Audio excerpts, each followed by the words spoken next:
Hello, my name is Dr. Ridwan Fontaine. I'm a lecturer at the International Islamic University Malaysia, and today we are focusing on the second part of Surah Al Imran. So as a quick reminder, in this surah, Allah subhanahu wa ta'ala is redefining success and failure. And in the first part, we focused on Allah's names and attributes. One was the attribute of justice, and the other one was the attribute of Malik al-Mulk. In other words, Allah gives power to whoever He wants. So this is the second part. And the central ayah is ayat 55. And the English translation is, O Jesus, I will take you and raise you to myself. I will purify you from those who disbelieve, and elevate your followers above the disbelievers towards the day judgment. Then to me you will return, and I will settle all your disputes. Okay. So this is a case study of someone who is fighting for justice. So to give you some historical context, the Romans had invaded Palestine, and the Jews were living in Palestine. And the Roman had basically said to some of the leaders of the Jews, if you control your people, we'll give you a little bit of power and a little bit of wealth.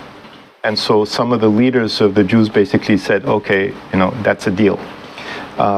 So basically, Isa alayhi salam was fighting and trying to establish justice, and basically in conflict with these rabbis who were corrupt, the corrupt members of the Jewish community.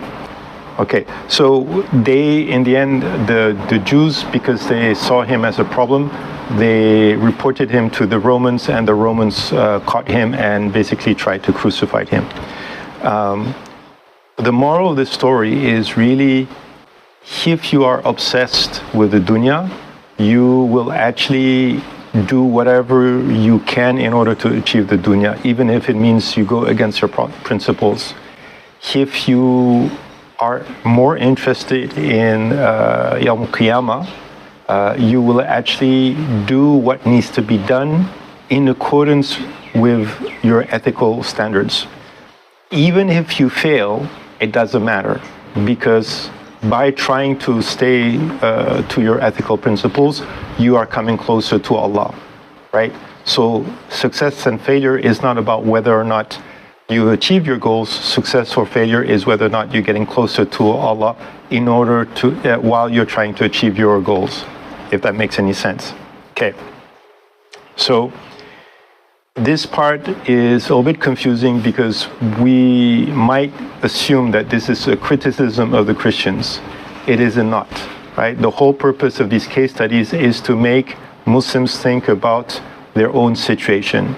So just to give a very simple analogy, let's imagine two scenarios. In one scenario, you have a Muslim businessman. He's reasonably successful, but in order to become more successful, he basically does a lot of things which are unethical. And at the end of the day, he's very wealthy. Let's say he's got a net worth of 400 million.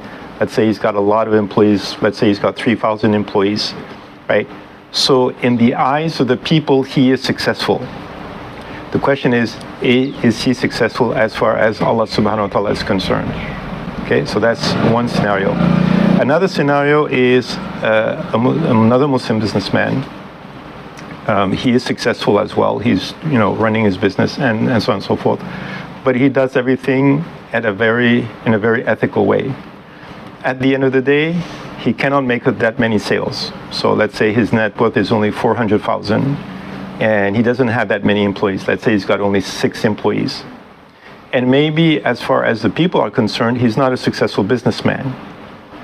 But maybe because of the fact that he has done everything according to the values of Islam, he's much more successful in the eyes of Allah subhanahu wa ta'ala. Okay, this is what this part of the surah is asking us to reflect upon. Okay, we'll talk more in the next video. Thank you very much. Assalamu alaikum wa barakatuh.